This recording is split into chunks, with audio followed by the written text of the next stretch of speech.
Biozona, un podcast del Colegio de Biólogos de Costa Rica. Bienvenidos y bienvenidas a Biozona, el podcast del Colegio de Biólogos de Costa Rica. Hoy queremos saludar a la colega Laura Artavia en el marco del mes de la educación ambiental. Y es un gusto para nosotros saludar a Laura y bueno, darle la bienvenida a su casa, el Colegio de Biólogos. Y bueno, vamos a hablar un tema muy interesante sobre el tema de la educación y cómo esto puede afectar a mejorar los espacios urbanos y en general la sociedad. Pues bueno, es un gusto poder estar acá. Muchísimas gracias más bien. Gracias por querer compartir este espacio para que las personas también puedan tener ese conocimiento sobre el trabajo que hacemos desde los gobiernos locales, urbanos, en especial urbanos. Gracias. Bueno, para iniciar vamos a hablar un poco de del tema de las ciencias biológicas con lo que son parques nacionales y como espacios de laboratorio, ¿verdad? Entonces voy a iniciar con una pregunta. ¿Qué hace un profesional en ciencias biológicas en una municipalidad como Curridabat? Uh-huh. Es muy importante porque muchas personas piensan que el gobierno local o cualquier municipalidad sirve más que todo para sancionar, para aplicar norma o para que uno vaya a pedir permisos. Yo como manejadora de recursos naturales, donde se ve mucho la parte científica, por supuesto, la base de las ciencias, también se ve mucho la parte social, cómo educar, cómo hacer esta interpretación ambiental. Llevamos mucho conflictos, gestión de conflictos en comunidades. Y pues bueno, ¿yo qué hago en la municipalidad? Yo soy inspectora ambiental. Ciertamente tiene que ver muchísimo con normativa y sanciones, pero ahí viene el componente de educación ambiental, al menos desde donde yo he podido aplicarlo en estos años. Como inspectora, cuando llegamos y le decimos, señora, pero usted no puede talar ese árbol, y dicen, ¿por qué no? ¿Qué tiene de malo? A muchos les choca o nos chocaba en ese momento. Decíamos, pero ¿por qué? Tú no sabes por qué, vos no sabes por qué, cómo se llama, doña fulanita, y explicarles en ese momento, estar en ese tú a tú con la persona, hacer un paréntesis donde no es, bueno, vamos a dejar la normativa y si vamos a ponerle una multa o no, si tenemos que hacerle una nota de prevención o algo así, es porque usted está talando el árbol. Entonces fue uno de mis primeros casos, por poner un ejemplo de muchísimos que se puede ver en gobierno local, y es que la persona decía, es que el árbol me está jalando la casa. Habían varios temas, estaba en área de protección, en una zona marginal bastante complicada, era una casita casi que en precario, se le estaba viniendo la casa y le dijeron, corte el árbol, seguro el árbol le está haciendo que se venga a la casa, en ladera. Uh-huh. Cuando yo le explico al contrario, el árbol sostiene, es un área de protección, hay una normativa, hay una ley que protege, esto no estaba bien, es una casita que a usted le vendieron que no estaba bien construida, a ella le dolió mucho. Dijo, me engañaron, el árbol era bueno, le digo yo, exacto, era bueno, y no porque usted haya hecho una acción por desconocimientos que usted ahora sea mala o buena. Entonces yo siento que como inspectores, y específicamente desde la parte ambiental, tenemos esos espacios para estar en la calle, en la comunidad, con las personas y poder educarlos, no solamente señalarlos. Si bien como inspectores tenemos que aplicar la normativa, no necesariamente tenemos que hacerlo de golpe, sino que puede ser un espacio para enseñarle a las personas y aprender todos. Perfecto, Laura, qué interesante esa labor que se tiene a nivel de gobierno local y cómo sensibilizar, ¿verdad? Que es un aporte muy importante desde la profesión, ¿verdad? Y cómo hacer efectivo ese conocimiento que se le da a uno como profesional, ¿verdad? Me parece valiosísimo. Estamos en el mes celebrando y cerrando el mes de la educación ambiental, un espacio importantísimo, iniciando 2026 con muchos retos, en realidad, un 2026 cargado de proyectos. Laura, es cierto que Curridabat es famoso por el concepto de ciudad dulce. ¿Cómo, aquí yo me hago una pregunta, ¿cómo se educa al vecino para que entienda que una abeja o un zorpelón son ciudadanos y no una amenaza? Vamos a ver, fue una estrategia y sigue siendo una estrategia, una filosofía de vida y una filosofía de trabajo bastante interesante, importante. Una vez una persona me dijo, ¿por qué Ciudad Dulce? Ustedes son buena gente, son como dulces. Y pues bueno, es una persona que me hablaba de la parte social donde trabajaba él en otra municipalidad. Entonces, pueden ser varios enfoques y el gobierno local hace muchos años lo planteó así. Hay que quitar ese antagonismo entre el ecosistema y la urbanización, entre la ciudad y los bosques.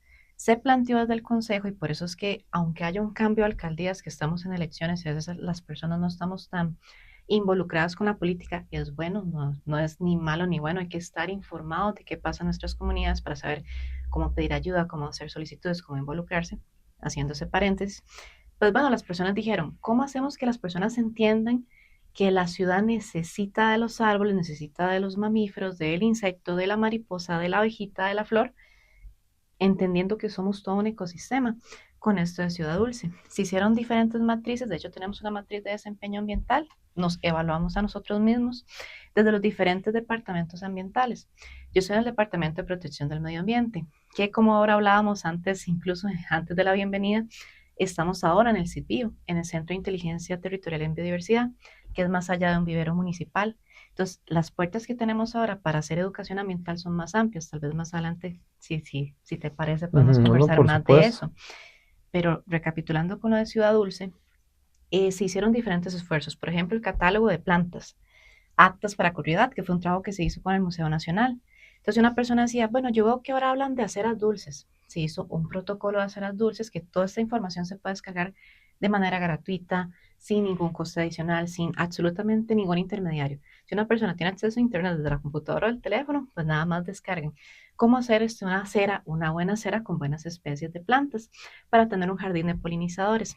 Se tenía ese protocolo de aceras, se tiene el catálogo de plantas de Ciudad Dulce, que de hecho el año pasado sacó una nueva versión, con otro tipo de diseño, otro tipo de lectura, para que las personas pudieran pues renovar un poco ese conocimiento, ese deseo de poder reverdizar, poner más flores y más colores, explicándoles que inclusive tanto a la industria, al comercio, la parte urbana, si querían tener paisajismo, lo podían hacer con las plantas nativas. Y pues bueno, Ciudad Dulce ha crecido bastante, es un concepto que muchas personas conocen tanto dentro como fuera del país, entendiendo que la ciudad y la parte natural no son diferentes, es que nosotros estamos en medio de un ecosistema y ese ecosistema es urbano. Por eso tenemos vecinos urbanos, vecinos silvestres urbanos, Ujú. con los cuales tenemos que aprender a convivir. También por eso se sacaron infografías, ciertas ilustraciones, para que poco a poco ellos se fueran sensibilizando. Entonces, sí, por ejemplo, volviendo a que soy inspectora ambiental y recibo denuncias, decían, es que quiero que vengan a podar un árbol. No me gusta. Bueno, pero ¿me puede explicar por qué no le gusta? Es que me encanta ver la montaña, me encanta la sombra, pero no me gusta que tire hojas. Entonces hay que volver al principio, bueno, pero eso es algo fundamental, ¿qué va a pasar con el árbol? Empezar a educar. Era esa parte de decirles, ¿quiere los beneficios de la naturaleza? Entienda que hay que convivir con la Ujú. naturaleza, no es bueno ni malo. Y Ciudad Dulce es un concepto que se ha ido ampliando, porque no solamente tiene el concepto ambiental, sino también la parte social, que viene el tema de los beneficios ecosistémicos, de recreación, de la parte espiritual, de tranquilidad, es bastante amplio, es muy bonito poder Ok. seguirlo desarrollando.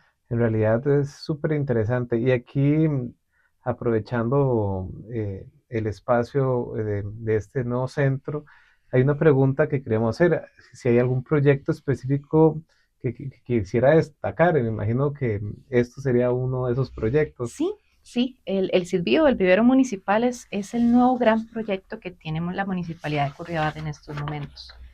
Entonces, si pudiera hacerlo desde vertientes, los inspectores ambientales tenemos esa ventaja de poder educar en cualquier momento.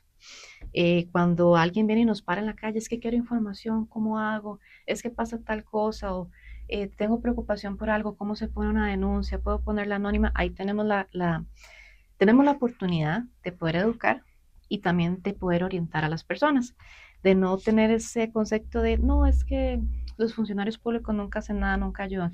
Eso a mí antes me dolía muchísimo, lo sentía muy Ujú. personal, pero he entendido que lastimosamente muchas personas se han sentido abandonadas o no escuchadas y por supuesto eso no lo podemos minimizar, pero poco a poco sé que hay muchísimos profesionales en ciencias biológicas que con estos pequeños, grandes esfuerzos estamos logrando cambiar un poco eso y que las personas tengan apertura para poder escucharnos y poder acercarse.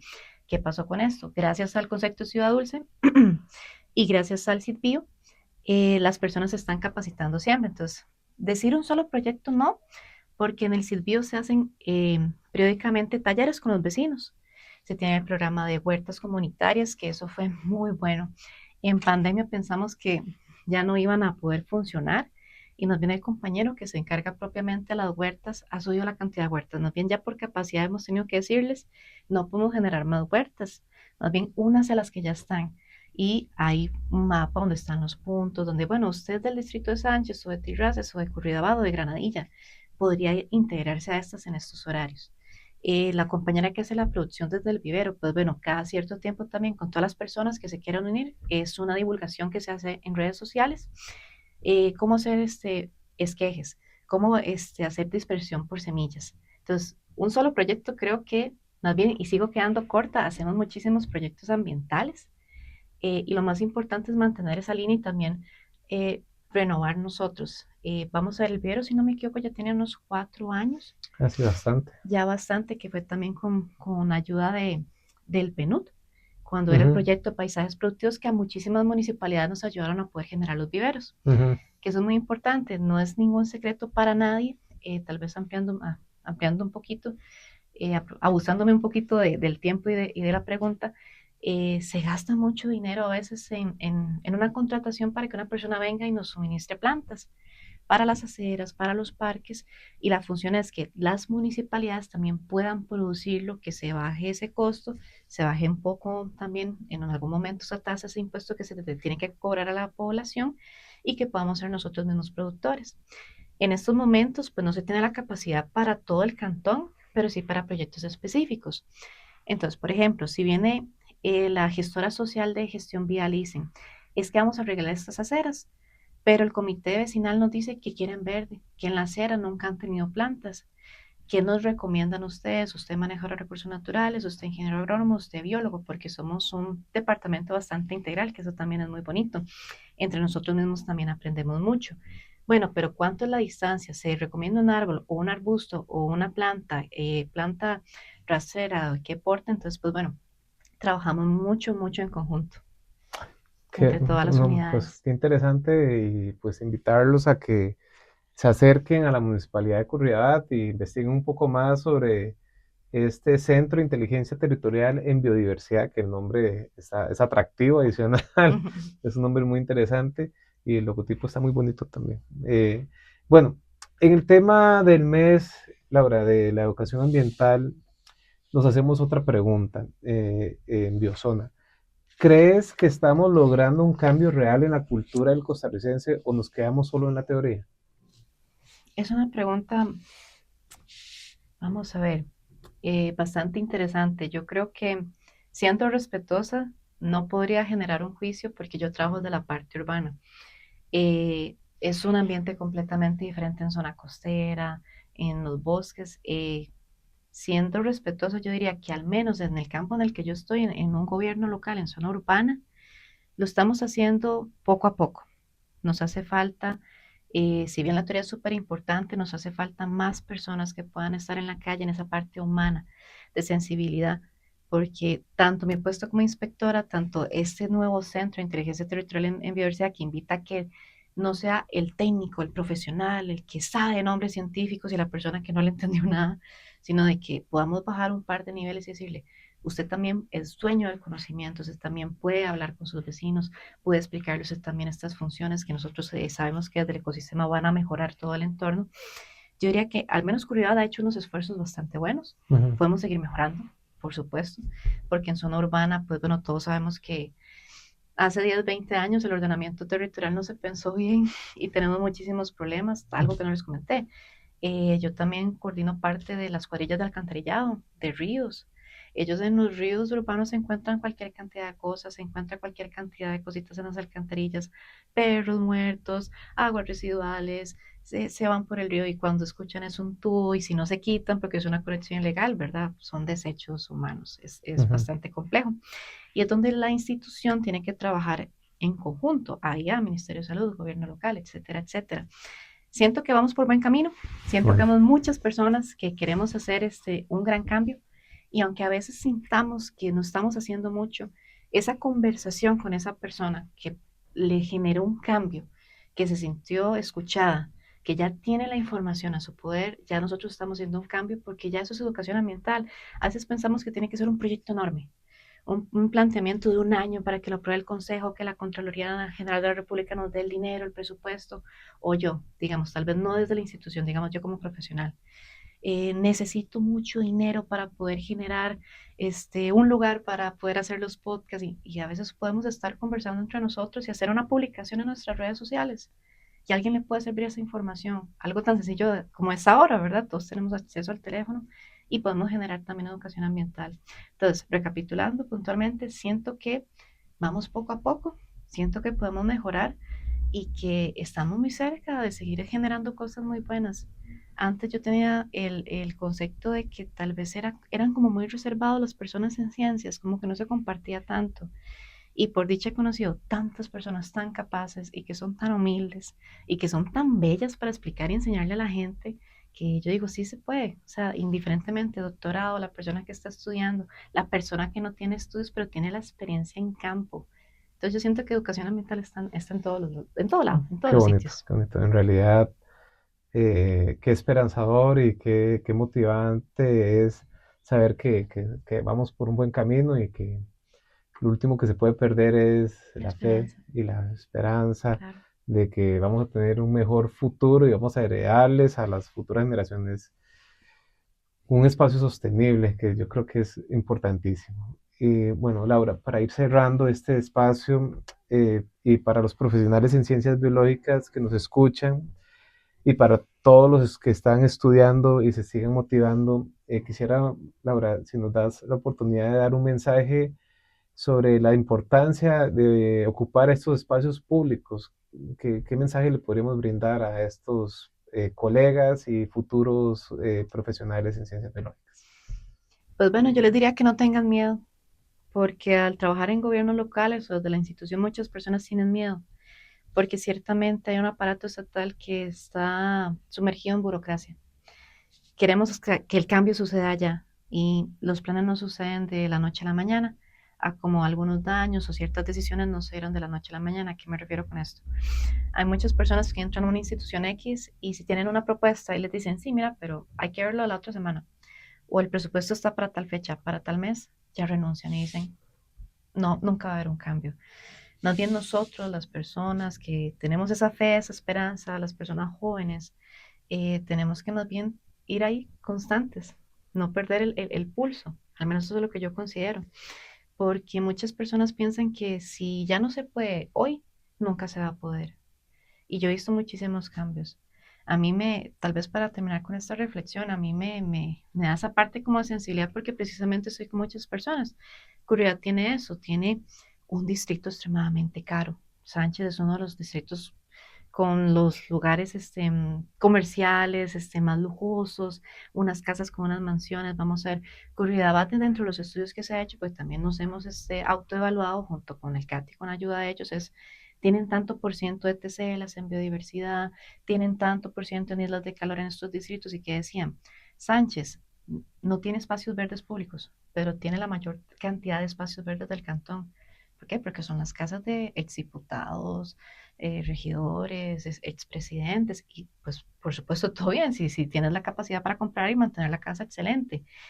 Pero entonces las personas que no, como terrazas, donde son precarios, donde son aguas negras, y es parte también de los estudios que he hecho, tanto de bachillerato como licenciatura en Marena. La primera vez fue para trabajar en Pasifloras. Eso me llegó mucho, que en un voluntariado, que eso también los invito a hacer voluntariado, aunque ya no estén estudiando, que incentiven voluntariado también en sus trabajos, en las comunidades, porque es donde se aprende muchísimo. Una persona nos decía, ocupo que hoy nos ayuden a polinizar pasifloras porque no tenemos peones, la gente no quiere trabajar en el campo. Y me enamoré de las pasifloras y dije, bueno, pero tienen un potencial ornamental hermoso. Ese fue mi proyecto también para bachillerato y en licenciatura poder demostrar a la gente que el Parque Ecológico La Colina era para todas las personas, sin importar que fueran personas de terrazas, porque es parte de la justicia social, de la justicia verde, de que no importa si tengo o no dinero, el parque, el espacio público, y va de la mano con Ciudad Dulce, es que no importa de qué clase social sea, si sos hombre, mujer, religión, política, que todos tenemos acceso a tener un espacio verde y porque vivimos en Costa Rica. Entonces yo diría que no tengan miedo, vayan poco a poco, paso a paso, pero constante, podemos generar cambios, hay cambios, y es que el conjunto de todos esos pasos y personas que estamos poco a poco desde los gobiernos locales haciendo propuestas, está haciendo mejor las cosas en Costa Rica. Bueno, Laura, muchísimas gracias por acompañarnos en Biozona. Recordarles que el tema de educación ambiental no es solo un mes, es un tema que hay que vivirlo, seguirlo y pues inculcarlo a todas y todas las personas que con las que convivimos. Y bueno, agradecerles, los esperamos en el próximo podcast de Biozona. Muchas gracias. Gracias por sintonizar un episodio más de nuestro podcast Biozona, un espacio de profesionales en las ciencias biológicas para la sociedad.